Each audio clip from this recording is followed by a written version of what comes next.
Bitartean es un programa de intervención comunitaria que se inicia en el curso 2014-2015 en Baracaldo para trabajar con el alumnado de la ESO expulsado del aula.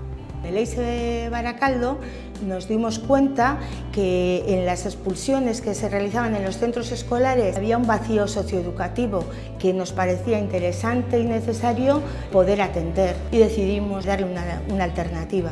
Gure helburua zein da, nerabe hauek kaleratze inguruan lan egitea, hausnarketa on bat egitea eta arrazoi horiek lantzea.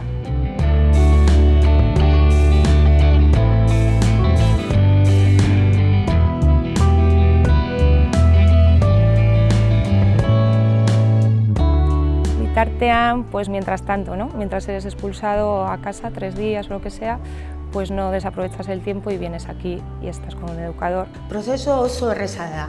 Zentroko zuzendaritzak bideratzen dizkigu eskaerak eta horren bidez lortzen ditugu banako esku hartzea, martxan jartzea. El alumnado consideramos que, bueno, ya nos lo han dicho sus evaluaciones, está muy contento con el programa porque es increíble, porque ellos en la Gela no funcionan bien, pero luego con nosotras están muy tranquilos, se explayan y es como si se sintieran escuchados y escuchadas. No sé, funcionan muy bien, la verdad, en individual. Durante su tiempo de expulsión tienen una atención individualizada, se sienten protagonistas y también dicen, bueno, que les ha servido pues, para reflexionar, para la toma de decisiones. Siempre, bueno, las valoraciones que dan es de que ha sido mejor de lo que pensaban y la participación ha sido muy buena.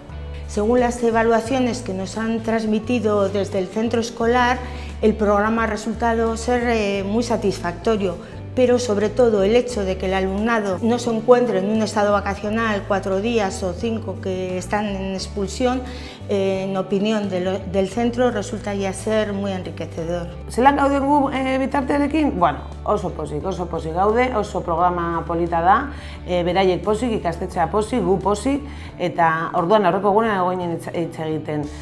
Horrelako programa bat egon behar dela ikastetxe guztietan. Orduan, benetan, pon un Bitartean en tu instituto.